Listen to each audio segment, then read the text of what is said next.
GK Odisha रे आपननकु स्वागत। महावीर जयंती काहींकी ओ किपरि पालन करा जाए आज आसंतु जानिबा ताहार विशेषत्व। जीके ओडिशा में आपका स्वागत है। कृपया लाइक करें, शेयर करें और सब्सक्राइब करें। महावीर जयंती जैन धर्म अनुगामी मानकर एक मुख्य पर्व अटे। भगवान महावीरଙ୍କ जन्मदिन महावीर जयंती भावरे पालन करा जाए। महावीर जैन धर्मर 24तम तीर्थंकर थिले। ख्रीष्टपूर्व 599 वैशाली निकट कुंड ग्राम रे महावीर जन्म ग्रहण करथिले। तांको पितांक नाम सिद्धार्थ ओ मांक नाम त्रिशाला थिला। महावीरଙ୍କ पिलादिनर नाम वर्धमान थिला।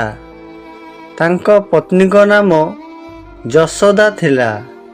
से एक कन्या संतानर जनक होइथिले। महावीर पिलादिनरु आध्यात्मिक थिले। मात्र 30 वर्ष बयसरे से संसार त्याग करिथिले। से दीर्घ 12 वर्ष तपस्या परे 42 वर्ष बयसरे दिव्य ज्ञान प्राप्त कले ओ महावीर नामरे परिचित हेले। से उत्तर और पूर्व भारतर विभिन्न स्थान भ्रमण करी जैन धर्म प्रचार करथिले।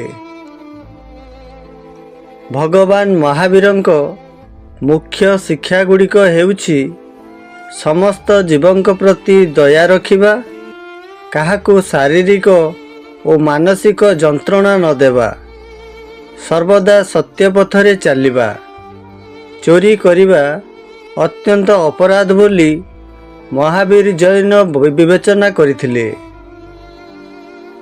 से कहिथिले जे मनुष्य एक सरल और आध्यात्मिक जीवन यापन करिबा उचित। महावीर जैन बाबा पुरी ठारे 72 वर्ष बयसरे देहत्याग करथिले। तांकर जन्मतिथि को महावीर जयंती भावे पालन करा जाए। एही दिन भक्त माने जैन मंदिर को जाई समूह प्रार्थना करती। एही दिन धर्मावलंबी लोक माने गरीब लोक मानंकु खाद्य और वस्त्र बंटन करती।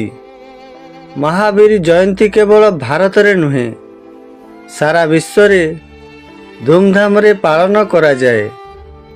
एही जयंती अहिंसा, सत्य, करुणा और त्यागर पथ अनुसरण करने प्रेरणा देइथाए।